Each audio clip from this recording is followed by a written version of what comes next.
Hi friends, मैं हूं आपका दोस्त सलामत अली खान और आपका स्वागत है आपके अपने यूट्यूब चैनल पर। आज इस वीडियो में मैं आपके साथ शेयर करने जा रहा हूं RPSC second grade English paper second की कंप्लीट स्ट्रेटजी।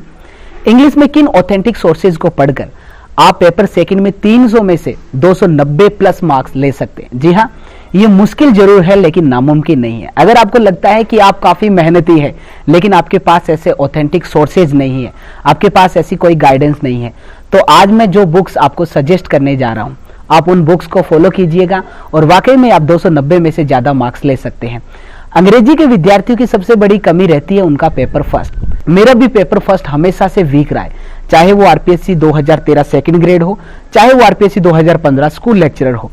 लेकिन अगर आपका पेपर सेकंड जो है वो काफी मजबूत होता है तो आप सिलेक्शन से नहीं चूक पाते हैं। तो सबसे पहले हम देखते हैं इसके सिलेबस पे कि क्या क्या सिलेबस के अंतर्गत है और प्रत्येक टॉपिक को हमें किस आधार पर पढ़ना है, कहां से आपको बेसिक से स्टार्ट करना है और किन सोर्सेज से ये जो नोट्स है वो आप बना सकते हो। सबसे पहले हमारे सिलेबस में है पार्ट्स ऑफ स्पीच। पूरी इंग्लिश पार्ट्स ऑफ स्पीच पर ही टिकी हुई है और ज्यादातर विद्यार्थी इनको पढ़ते ही नहीं है, वो सीधा transformation, passive voice, reported speech इनमें ज्यादा फोकस करते हैं और दिक्कत उनके ये आती है कि कभी भी वो ट्रांसफॉर्मेशन, क्लॉज एनालिसिस सीख ही नहीं पाते हैं। तो आपको सबसे पहले पार्ट्स ऑफ स्पीच पे फोकस करना है। Noun, pronoun, adjective, verb, adverb, preposition, conjunction और इंटरजेक्शन। पार्ट्स ऑफ स्पीच के यूज में आपको सावधानी ये रखनी होती है कि उसका सेंटेंस में यूज कैसे हुआ है, न कि वो बेसिक रूप से क्या है। जैसे बट को आप सभी जानते हैं कि ये कोऑर्डिनेट कंजक्शन है, लेकिन उसका सेंटेंस में यूज के आधार पर देखना है। जैसे देखिए, life is but a joke, there was nobody but wept for him, nothing but trees was there, she is playing but her sister is studying।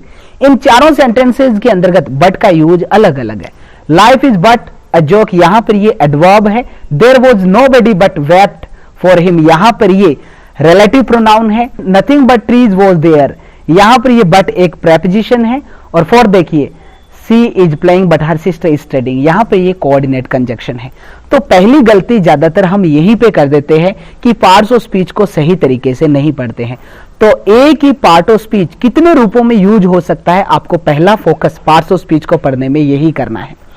दूसरी इंपॉर्टेंट बात यह है कि जब आप पढ़ना शुरू करोगे पार्ट्स ऑफ स्पीच को तो आपको नाउन से प्रारंभ करना है। नाउन के सारे काइंड्स आपको सीखने हैं, कंक्रीट, एब्स्ट्रैक्ट। कंक्रीट में भी किस प्रकार से ये प्रॉपर, कॉमन और कलेक्टिव मटेरियल नाउन होती है, एब्स्ट्रैक्ट नाउन क्या होती है, उसके बाद इसके यूजेज को आपस में कैसे इंटरचेंज किया जा सकता है। जैसे किस प्रकार से हम एक कॉमन नाउन को भी एब्स्ट्रैक्ट नाउन बना सकते हैं या कॉमन नाउन को प्रॉपर नाउन बना सकते हैं, प्रॉपर को कॉमन नाउन बना सकते हैं। जैसे देखिए, the mother in her died, यहां पर मदर को अंडरलाइन कर दिया जाए और आपसे पूछ लिया जाए कि मदर क्या है। अगर आपने नॉर्मल वे में पढ़ा है तो आप यहां पे कॉमन नाउन कहोगे, जबकि ये है यहां पर एब्स्ट्रैक्ट नाउन। यहां इसका मतलब है मदरहुड, उसके अंदर की मां मर गई, it means motherhood in her died. तो इस प्रकार से आपको नाउन्स का यूज सही ढंग से पढ़ना है। उसके बाद नाउन के जो कैसेज है वो आपको सीखने हैं कि किस प्रकार से नॉमिनेटिव कैस होता है, ऑब्जेक्टिव कैस होता है, वोकेटिव कैसेज होते हैं, ये सारे आपको सीखने हैं। उसके बाद नाउन के जो जेंडर है, जेंडर के अंतर्गत भी किस प्रकार से हम एब्स्ट्रैक्ट नाउन को जब पर्सोनिफाई करते हैं तो उसे मस्कुलिन या फेमिनिन जेंडर के रूप में रखा जाता है। जैसे डेथ को एक मस्कुलिन जेंडर माना जाता है जब इसे पर्सोनिफाई किया जाता है। जैसे death lays his icy hands on kings, यहां पर हिज जो यूज किया गया डेथ के लिए, यहां पर इसे मस्कुलिन माना गया है। तो नाउन्स के अंतर्गत आपको इतनी सारी जानकारियां पढ़नी होती है। उसके बाद आपको सेकंड स्टेप पे पढ़ना होता है प्रोनाउन।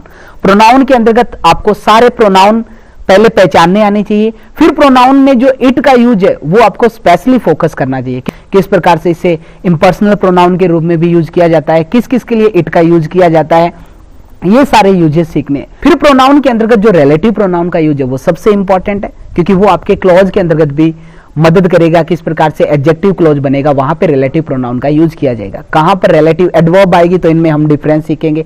उसके बाद रिफ्लेक्सिव और एम्पैथिक में क्या डिफरेंस होता है, कहां पर इसके यूज में डिफरेंस पाया जाता है।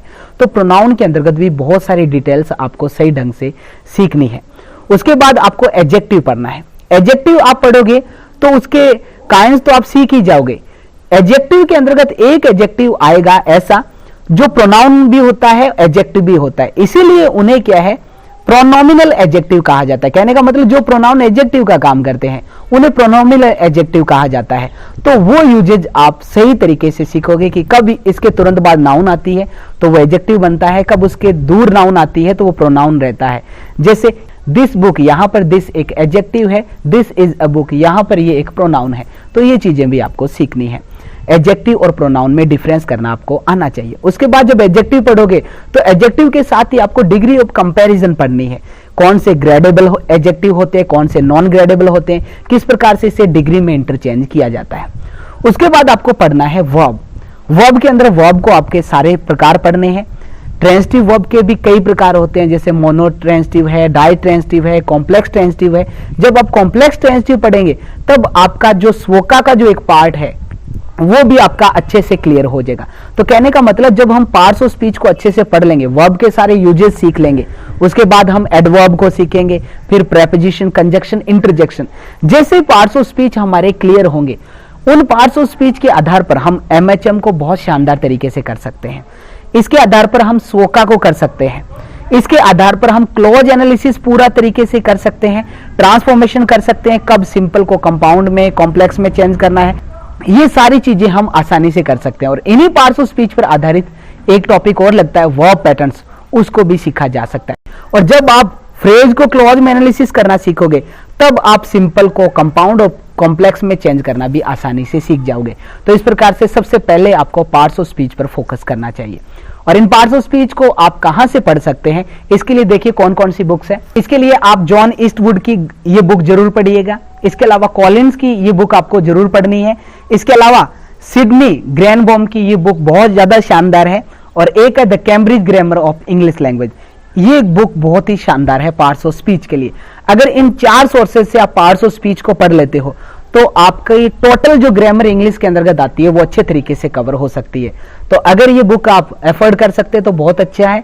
इनकी पीडीएफ भी मोस्टली आपको वेबसाइट पे मिल जाएगी अगर आप बुक नहीं ला पाते हैं तो। जब पार्ट्स ऑफ स्पीच आपके अच्छे से कवर हो जाएंगे उसके बाद आपको डिटरमिनर्स पढ़ना है। डिटरमिनर्स के अंतर्गत आप माइकल स्वेन, थॉमसन मार्टिनेट और जॉन ईस्टवुड ये तीनों बुक्स जो है वो आप लेके आ सकते हैं। डिटरमिनर्स का कोई भी सेंटेंस एग्जाम में कभी भी इनसे बाहर नहीं गया है तो आप इनको आसानी से पढ़ सकते हैं।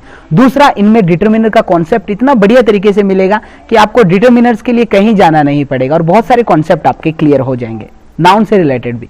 उसके बाद आप एमएचएम फ्रेजेस को पढ़ सकते हैं। आपको फ्रेजेस सीखनी है, कब एडजेक्टिव फ्रेजेस है, कब वो एडवर्ब फ्रेज बन जाती है, कब वो नाउन फ्रेज बन जाती है, ये सारी चीजें आपको सीखनी है। इसके लिए आप पहली बुक लेके आ सकते हैं the Cambridge grammar of English language. ये बुक बहुत ही ज्यादा शानदार है। फ्रेज जहां पर एडजेक्टिव, एडवर्ब फ्रेज को आप बहुत अच्छे से पढ़ सकते हैं। जो सामान्यतः जो मार्केट में गाइड आती है उनमें ये चीजें नहीं दी हुई होती है, यहां से आप ये सारी चीजें पढ़ सकते हैं। इसके बाद आता है क्लोज पढ़ना। में क्लोज कहां से पढ़ना है, देखिए क्लोज के लिए सबसे पहले तो आपको पार्ट्स ऑफ स्पीच आने चाहिए।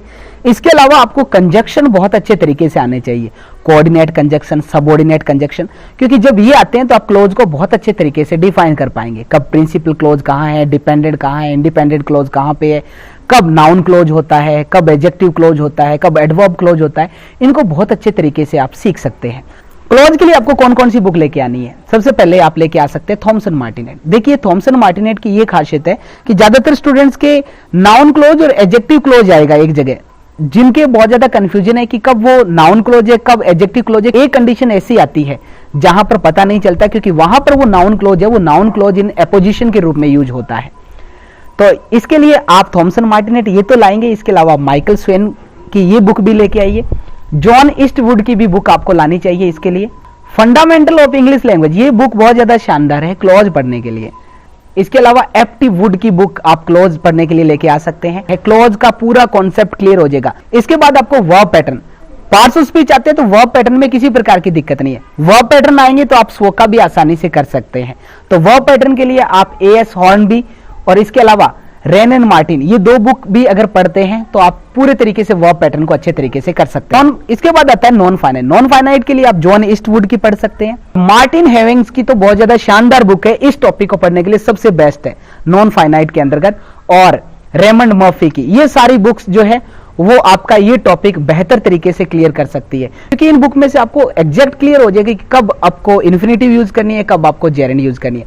नॉन फाइनाइट जब भी आप पढ़ लें तो उसके बाद एक यूज ये और सीखिएगा, प्रेजेंट सब्जेक्टिव और जेरेंड में क्या डिफरेंस होता है, इस पर मैंने एक वीडियो डाला हुआ है, इसके डिस्क्रिप्शन में उसका लिंक है। तो इस प्रकार से कॉन्सेप्ट वाइज एनालिसिस आप इसका सीख सकते हैं। इसके बाद मॉडल्स के लिए आपको माइकल स्वेन, थॉमसन मार्टिनेट, ये मार्टिन हेविंग्स की बुक और रेमंड मर्फी की बुक, इन बुक्स में से ये मॉडल ऑक्सिलरी आपको पढ़नी है। मॉडल ऑक्सिलरी आपको डायरेक्टली नहीं पढ़ना है, पहले ऑक्सिलरी पढ़ना है, ऑक्सिलरी क्या होती है, क्या उसके फंक्शन है, बी, डू, हैव के सारे यूजेज आपको सीखने, उसके बाद मॉडल्स को आपको स्टार्ट करना है। तो ये ऑक्सिलरी आपके तभी कंफर्म हो जाएगी जब आप वर्ब को पढ़ोगे पार्ट्स ऑफ स्पीच के अंदर। इसके अलावा पैसिव वॉइस और रिपोर्टेड स्पीच पढ़ने के लिए आपको थॉमसन मार्टिनेट की बुक पढ़नी है। इसके अलावा आपको the Cambridge grammar of English language जो बुक है उसको आपको पढ़ना है। इन दोनों में से एक भी क्वेश्चन जो है रिपोर्टेड स्पीच का कॉन्सेप्ट बेस्ड बाहर नहीं जाएगा। इसके बाद सिंथेसिस जो ज्वाइनिंग सेंटेंसेस जाते हैं, इसके लिए आप ये बुक पढ़ सकते हैं, manual of English grammar, Nesfield की जो ये भी बहुत शानदार है। ज्वाइनिंग सेंटेंसेस के सारे कॉन्सेप्ट इस बुक में क्लियर हो जाएंगे। इसके अलावा फ्रेजल वर्ब के लिए आपको रेनन मार्टिन, थॉमसन मार्टिनेट और रेमंड मर्फी की बुक पढ़नी है। इडियम्स भी इन्हीं में से आपको पढ़नी है। कंडीशनल सेंटेंसेस के लिए आपको थॉमसन मार्टिनेट की बुक पढ़नी है, ये तो आप जरूर खरीद लीजिएगा, ये बुक तो मैं आपको हमेशा के लिए रेकमेंड करूंगा। इसके अलावा जॉन ईस्टवुड की भी बुक आपको लेके आनी है कंडीशनल सेंटेंस के लिए, और माइकल स्वेन, थॉमसन मार्टिनेट और जॉन ईस्टवुड की ये बुक ऐसी है जो ओवरऑल सारे कॉन्सेप्ट क्लियर करती है, तो ये बुक तो आप जरूर ही खरीदिएगा। फोनेटिक्स के लिए पीटर रॉच, ये बुक बहुत ज्यादा शानदार है, एक भी फोनेटिक्स का क्वेश्चन इससे बाहर नहीं गया है और ना ही जाएगा। इसके अलावा टी बाला सुब्रमण्यम की एक बुक आती है, वो लाइएगा। और अगर फोनेटिक्स को बहुत ज्यादा बेहतर तरीके से करने हैं तो आप कांटेक्ट कर सकते हैं मेरे स्टूडेंट मुराद खान से, जिन्होंने फोनेटिक्स को बहुत ज्यादा शानदार तरीके से किया है। और सेकंड ग्रेड का जो हम पेड कोर्स चला रहे हैं, जो अभी शुरू हो रहा है 1 नवंबर से, उसमें आधे सोर्सेज पढ़ने में मुराद खान ने मेरी काफी हेल्प की है। मैंने उसके कॉन्टैक्ट जो है वो इसके डिस्क्रिप्शन में दे दिए हैं। फिलहाल वो संस्कृत डिपार्टमेंट से स्कूल लेक्चर सिलेक्ट है, तो आप उनके भी गाइडेंस ले सकते हैं यहाँ से। तो फोनेटिक्स यहाँ से एक भी गलत होने के चांसेस नहीं है। हमारे कोर्स भी अगर खरीदते हो तो फोनेटिक्स का एक क्वेश्चन भी गलत नहीं जाएगा, और अगर आप सेल्फ करते हैं तो इन बुक्स को आप लेके आ सकते हैं। इसके अलावा सबसे बड़ी दुविधा रहती है सिनोनिम एंड एंटोनिम्स में, कि इनको कहाँ से पढ़े, कितना पढ़े। अगर डेली के आप 10 सिनोनिम भी आज से पढ़ने लग जाएं तो इस बुक के अंदर से आप पढ़ सकते हैं। सिनोनिम एंटोनिम दोनों एक डिक्शनरी के रूप में इसमें दिए हुए हैं। एक भी क्वेश्चन बाहर जाने की संभावना नहीं है, क्योंकि इतनी कैपेसिटी नहीं होती है हमारी कि इसको पढ़ सकते हैं। अगर आपकी कैपेसिटी है तो इसमें से एक भी क्वेश्चन बाहर नहीं गया। अब तक के सारे एग्जाम आप उठा के देख सकते हैं। तो ये था सारा ग्रामर पोर्शन।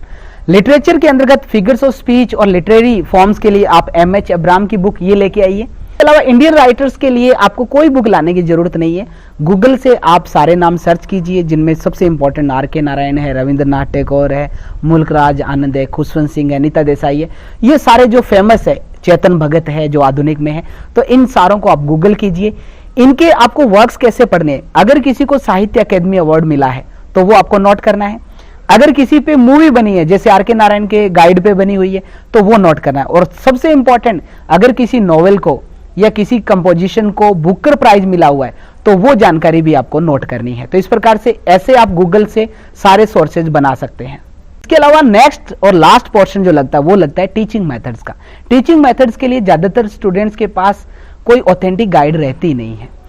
एक अगर आपको वी भारद्वाज की बुक मिलती है, जो मैंने सेकंड ग्रेड की तैयारी करते वक्त पढ़ी थी, और हमारे बीएड के अंदर ये बुक लगती थी। मार्केट में शायद ये बुक ना मिले, अगर आपको मिलती है तो ये बुक जरूर लेके आनी चाहिए, वी भारद्वाज की। इसके अलावा आबा रानी की एक बुक आती है, ये भी आप लेके आइए, जिसमें काफी जानकारियां दी हुई है। एक दो छोटी मोटी गलती हो सकती है और उन गलतियों को हम इस ऑथेंटिक सोर्स से सुधार सकते हैं। जैक रिचर्ड्स की इस बुक को अगर आप लेके आते हो तो आपके कॉन्सेप्ट सारे क्लियर हो जाएंगे। टीचिंग मेथड्स को आपको कैसे पढ़ना है, क्या इसकी बेसिक यूनिट है, मदर टंग का कितना यूज होता है, टीचर की क्या वहां पे भूमिका रहती है। तो ये है सारे ऑथेंटिक सोर्सेज जिनको आप लाकर पूरी की पूरी कंप्लीट ग्रामर को अच्छे से कवर कर सकते हैं। और सबसे बेस्ट ग्रामर सीखी जाती है वो सेकंड ग्रेड इंग्लिश पेपर में ही सीखी जाती है, क्योंकि स्कूल लेक्चर में इतना पोर्शन नहीं लगता, बाकी एग्जाम में इतना पोर्शन नहीं लगता है। तो इन सारे सोर्सेज को पढ़कर आप 290+ मार्क्स लेके आ सकते हैं। 10 मार्क्स में नहीं इसलिए कह रहा क्योंकि जो सिनोनिम एंटोनिम वगैरह आते हैं तो वो हमारी इतनी कैपेसिटी नहीं होती है कि उन सारों को अपन कवर कर सके।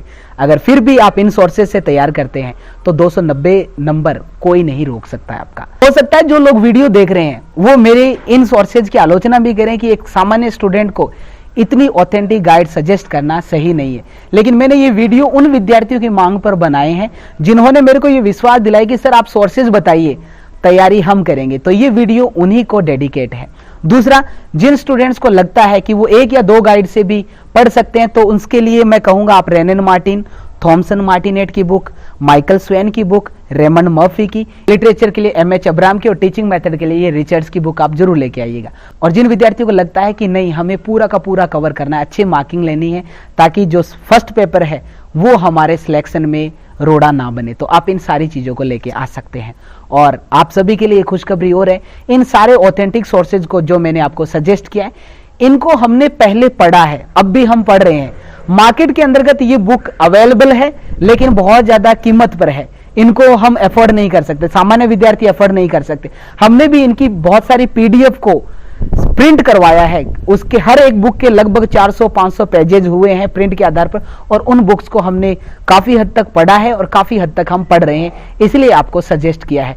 तो मेरी गुजारिश रहेगी, अगर आप कभी भी सक्सेस के साथ समझौता नहीं करना चाहते हैं तो आप इन सोर्सेज को जरूर पढ़ के देखिएगा, आपको वाकई में ग्रामर क्या होती है वो समझ में आएगी। और अगर आप चाहते हो ये कंप्लीट तैयारी मेरे साथ करना, इन सारे सोर्सेज को आपको कहीं से परचेज ना करना पड़े, मेरे सारे वीडियोस जो है वो इन्हीं ऑथेंटिक सोर्सेज पर है, तो 1 नवंबर से हमारा पेड कोर्स स्टार्ट हो रहा है second grade English paper second का, जिसमें आपको टोटल रिकॉर्डेड वीडियोज मिलेंगे, पीडीएफ मिलेंगे, सारे सोर्सेज कंटेंट आपको मिलेंगे, कहीं से आपको ये सोर्सेज लाने की जरूरत नहीं पड़ेगी। तो आज ही मेरा ऐप डाउनलोड कीजिए गूगल प्ले स्टोर से, सलामत अली खान, और आज ही आप हमसे जुड़ जाइए। रजिस्ट्रेशन प्रारंभ है। हो सकता है बहुत सारे विद्यार्थी ये जब वीडियो रिकॉर्ड किया गया उसके साल बाद, 2 साल बाद, महीने बाद भी ये देखें और वो देखें कि 1 नवंबर को तो बैच प्रारंभ हो गया है, अब वो कैसे रजिस्टर्ड हो सकते हैं, क्या वो दूसरे विद्यार्थियों से पीछे नहीं रह जाएंगे? तो ऐसा कुछ नहीं है। रिकॉर्डेड वीडियोज होते हैं, रिकॉर्डेड वीडियोज की सहूलियत ये होती है कि आप अपनी सहूलियत से कभी भी वीडियोज को देख सकते हैं। एक सीक्वेंस में टेस्ट सीरीज चलेगी जो सर्कल से घूमकर वापस आ जाएगी, हर बार आपको नए टेस्ट मिलेंगे। तैयारी में आप लगातार जुड़े रह सकते हैं चाहे कभी भी वैकेंसी आती है।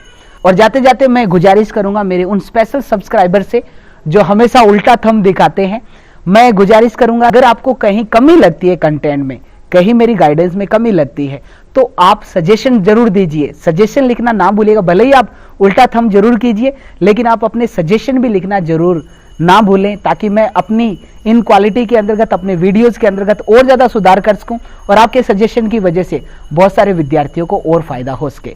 तो फिलहाल इस वॉल्यूम में इतना ही, मिलते हैं एक ऐसी और इन्फॉर्मेटिव वॉल्यूम के साथ, तब तक के लिए दीजिए इजाजत। शब्बा खैर।